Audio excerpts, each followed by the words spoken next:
क्या सुनूं मैं तुम्हारी बात? क्या सुनूं मैं? तुम्हें शर्म नहीं आई अपनी भाभी के जेवर चुराते हुए? शर्म नहीं आई अपनी भाभी की जमा पूंजी हथियाते हुए? उसे धोखा देते हुए शर्म नहीं आई तुम्हें? तुम्हें फरीदे को छोड़ते हुए शर्म नहीं आई जब वो तुम्हारे बच्चे को पैदा करने वाली थी? लेकिन मुझे शर्म आई तुम्हारे खिलाफ रिपोर्ट दर्ज करवाते हुए। मुझे बहुत शर्म आई ये कहते हुए कि मेरा भाई एक बेईमान है, चोर है मेरा भाई। तुम तो मेरे लिए उसी दिन मर गए थे। उसी दिन मैंने तुमसे अपने सारे नाते तोड़ लिए थे। तो बताओ मुझे तुम्हारी बात क्यों सुनूं? क्यों सुनूं मैं तुम्हारी बात? भाई रुक जाए, खुदा के वास्ते रुक जाए आप। मेरी बात सुनो फातेह, मैंने आज तक किसी चूती को भी नुकसान नहीं पहुंचाया, लेकिन इतना मजबूर मत करो कि तुम्हें अपने जिंदा होने पर पछताना पड़े। ठीक है भाई, ठीक है, आराम से। सुना तुमने? ठीक है भाई, सुना चला जाऊंगा मैं। अब गौर से सुनो, तुम्हें अभी और इसी वक्त यहाँ से जाना होगा, और फिर कभी मेरी बीवी या मेरी बेटियों के आसपास भी दिखाई दिए तो जान ले लूंगा तुम्हारी, समझ रहे हो? ठीक है, समझ गया मैं भाई, समझ गया। मैं अभी यहाँ से स्टेशन जाऊंगा और बस में बैठकर यहाँ से चला जाऊंगा। ठीक है, जा रहा हूँ मैं।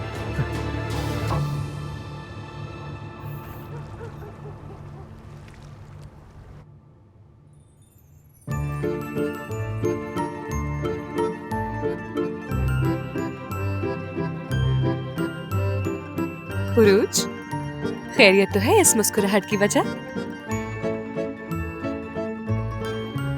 क्या हुआ है? मैंने तो तुम्हें ठीक छोड़ा था। यानी मेरे जाने के बाद फलक? वो चली गई थी और फिर मैं और सरदार लवर्स हिल पे गए थे। जरा सरदार को तो देखो, मीसना। सरदार ने इतने अच्छे अंदाज में मुझसे बात की कि मुझे लगा मैं कहीं बेहोश ना हो जाऊं। तो तुमने क्या कहा? हाँ? कुछ नहीं। क्या कुछ नहीं? मैं कुछ नहीं कह सकी। उफ दरिया, पीछे हटो, साइड पे हो। हाँ तो अब बताओ क्या हुआ था? अब ये मत कहना तुम बस देखती रही। अब ऐसा भी नहीं है दरिया, लेकिन उसने बात ही इतने अच्छे अंदाज से की कि मुझे समझ ही नहीं आया कि मैं क्या कहूँ उससे। अरे तुम पहेलियाँ क्यों बुझाए जा रही हो? ठीक से बता क्यों नहीं रही हो? हाँ ना, मुझे खुद समझ नहीं आ रहा तो मैं क्या बताऊं। और मुझे बातें सुनाने से पहले खुद को तो देखो जरा। क्या देखूं खुद को मैं? बचपन से हाँ कान की रट लगाई हुई है। ऐसा कुछ भी नहीं है। वैसे हाकान कहाँ है? इजमीर में। शायद उसे वहाँ कोई लड़की भी मिल गई होगी। बहुत पता है तुम्हें। अच्छा बाबा, लड़ो तो नहीं। हर शख्स एक जैसा नहीं होता। अगर उरूज नहीं कर सकती तो कोई बात नहीं, लेकिन तुम तो कर सकती हो। एक बार ट्राई करने में क्या हर्ज है? अगर मोहब्बत करती हो तो कह दो उसे। मुझे इस प्यार व्यार पे यकीन ही नहीं है, और ना ही मुझे इससे कोई फर्क पड़ता है। मैं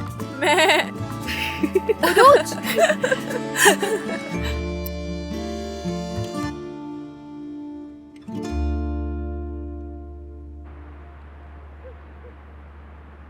आपके मिलाए हुए नंबर से इस वक्त राब्ता मुमकिन नहीं। बराए मेहरबानी कुछ देर बाद कोशिश कीजिए। कहाँ हो उमर, कहाँ चले गए?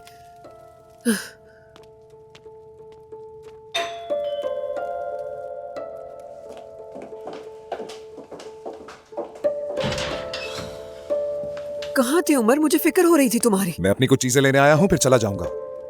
क्या मतलब के चला जाऊंगा? उमर बेटा, पुरसुकून हो जाओ। सब कुछ पता चल गया है मुझे। पहले फ्रेश हो जाओ, चेंज कर लो। तुम्हारे लिए अच्छी कॉफी बनवाती हूँ, सुकून मिलेगा तुम्हें। ये ले, इस हालत में तुम्हें नहीं जाने दे सकती मैं। क्या मतलब इस हाल में? एक मिनट रुको बेटा, मुझे अपना चेहरा तो दिखा दो जरा। हाथ हटाएं अपना। बेटा मैं तुम्हारा अच्छा ही चाहती हूँ। वाकई में अच्छा चाहती हैं? हाँ, कुछ दिखाई दे रहा है आपको? ये अच्छा ही होगा आपके लिए, है ना? आप और बाबा दोनों एक जैसे हैं। अच्छी माँ बनने की एक्टिंग ना करें प्लीज। मैं माँ हूँ तुम्हारी।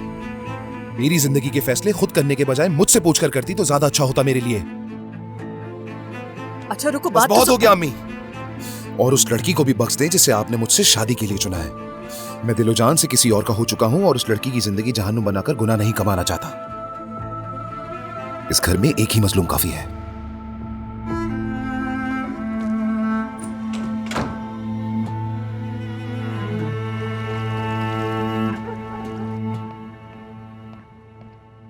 सफिया आला एक तारीखी शख्सियत थी, टर्किश मौसीकी की मशहूर आवाज, जिनको अतातुर्क के सामने अपनी आवाज का जादू जगाने का शर्फ हासिल था। 90 साल की यह मशहूर हस्ती जो डायलिसिस मशीनों के रहमो करम पर थी, आज शाम 5 बजे अपनी जिंदगी की बाजी मेरी फेवरेट थी ये। अल्लाह मगफिरत फरमाए इसकी। ये भी चली गई।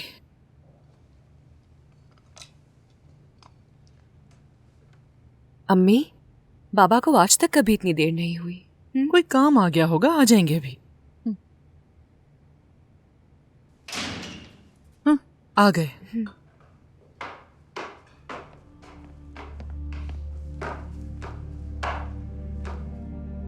क्या हुआ? मैंने उस बदबख्त को ढूंढ लिया था। तुम मामला खत्म समझो। मैंने उससे उसी की जबान में बात की। वो अब दोबारा तुम्हारे सामने कभी नहीं आएगा। तुम तसल्ली रखो। तुम्हें यकीन है सादिक? हाँ देखो, बिल्कुल। मेरा दिल बंद होने वाला है। इत्मीनान रखो, वो चला गया है। इंशाल्लाह इंशाल्लाह। बाबा जान। हाँ बेटा। आप कहाँ रह गए थे? इतनी फिक्र हो रही थी। एक काम आ गया था। दरअसल गाड़ी खराब हो गई थी। गाड़ी ठीक होने तक मुझे उस्ताद उस्मान के पास खड़ा रहना पड़ा। मैं जरा हाथ मुंह धोकर आता हूँ। ये दोनों कहाँ हैं? मजाल है घर के कामों में हाथ बटाएं। अम्मी, उनके एग्जाम शुरू होने वाले हैं, पढ़ रही होंगी। सच कह रही हो ना तुम? जी जी बिल्कुल। जाकर कहो कि खाने पे आ जाएं जल्दी। शाबाश।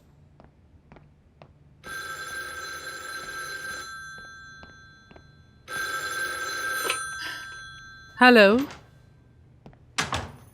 हेलो नसरीन साहिबा, रोशन कौरमान बात कर रही हूँ। गुड इवनिंग रोशन साहिबा। जी कहिए।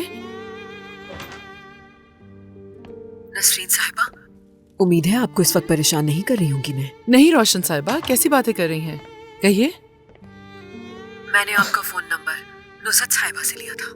मेरे ख्याल से उन्होंने आपको मुख्तसरन बात समझा दी होगी, तो इसीलिए तफसील में नहीं जाऊंगी। कल हम लोग आपके घर आना चाहते हैं ताकि मिलकर आराम से बात कर सकें।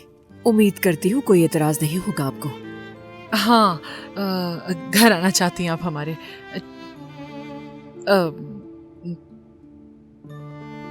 ठीक है, जैसे आपकी मर्जी। ठीक है, फिर तो कल दोपहर में आते हैं आपके पास। अच्छा, तो कल दोपहर में?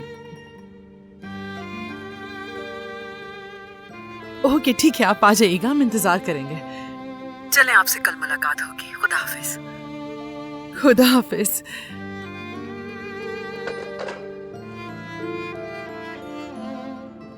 बाबा,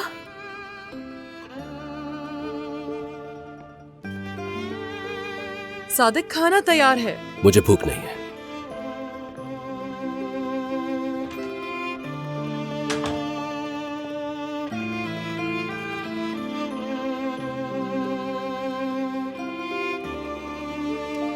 तो क्या तुम अपने बेटे को इस तरह हराओगी?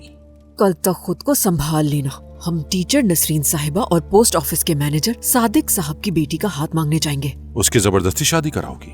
उमर जब तुर्कान को देखेगा ना, तो उस लड़की को भूल जाएगा। और अगर ना भूला तो? जरूर भूलेगा। तुम्हारी वजह से मर्दों को समझ गई अच्छी तरह। जहाँ भी जवान और हसीन लड़की देखी, वहीं अपने होश खो बैठते हैं। तो जो मैंने कहा है वही करो। कल हम उस लड़की का हाथ मांगने जा रहे हैं।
अम्मी, बाबा और मेरी बहन की ये पहली खुशी थी, और वो इस हकीकत से बेखबर थे कि उनकी ये पहली खुशी उनके दिल की चोट बन जाएगी। बाबा अपनी बेटी को हसरत से यूं देख रहे हैं जैसे सालों से ना देखा हो। शायद इसलिए कि उनकी ये चिड़िया घोंसले से उड़ जाने वाली थी।